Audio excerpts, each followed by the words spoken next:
শুভ সকাল সবাইকে।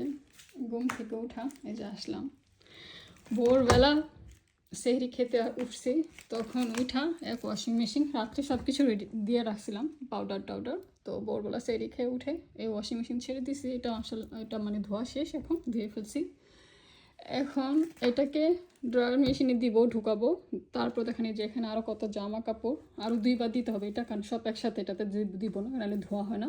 তো অর্ধেকটা এখন দিব, আর বাকি অর্ধেকটা আবার এটা শেষ হলে আবার ড্রয়ার মেশিনে ঢুকাবো, আবার বাকি অর্ধেকটা দিব। শুধু আজকে আমার এই কাজ না, রোজা রমজানের দিন যে শান্তি। দেখেন রোজার দিনে আরও বেশি কাজ বেড়ে যায়, যে এক ওয়াশিং মেশিন দেওয়া হয়ে গেছে, এখন আরও 2 ওয়াশিং মেশিন দিতে হবে। আর এখানে এই যে দেখেন আদা কিনে আনছি, এই দেখেন এই আদাগুলোকে এখন বসে এই ওয়াশিং মেশিনে কাপড় দিয়ে এখন এই আদাগুলোকে ছিলবো। এই সবগুলো আদা ছিলে, আর এখানে দেখেন ফ্রিজে হলো যে রসুন, আমি আগে রসুন ছিলে রেখেছি।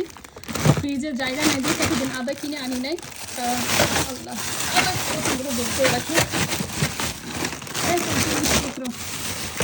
এই তো এখন আমি এই যে রসুনগুলো ছিলে রাখছি আগে।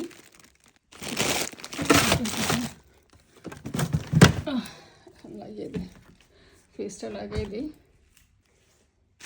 তো ভাগ্যিস আগে এই রসুনগুলো সব ছিলে রাখছিলাম, আমার কষ্ট কম হয়েছে। আর এখন এই যে আদা কিনে নিয়ে আমি এতদিন ব্লান্ডার করে নিই, কারণ হলো যে কারণ আমি ব্লান্ডার করে আদা রসুন ব্লান্ডার করে বক্স করে আমি ফ্রিজে রাখি, একদম 2 মাস 3 মাস জন্য আমার চলে যায়, 2-3 মাস খাওয়ার জন্য। তো এখন জায়গার সময় দেখি আর ব্লান্ডার করতে পারিনি, তো এখন এই যে রসুন কিনে নিয়ে আর রসুনকে ছিলে রাখছি। এখন আজকে শুধু আদাগুলো ছিলবো, আদাগুলো ছিলে তারপরে আমি ব্লান্ডার করব আলহামদুলিল্লাহ, ইনশাল্লাহ। তারপরে এই যে কাপড়গুলো এখন ধুবো। আর এই যে আমার ব্লান্ডার মেশিন, এইখানে হলো আমার ব্লান্ডার মেশিন, এই যে এটার মধ্যে আমি ব্লান্ডার করব, এটার মধ্যে আমি করি।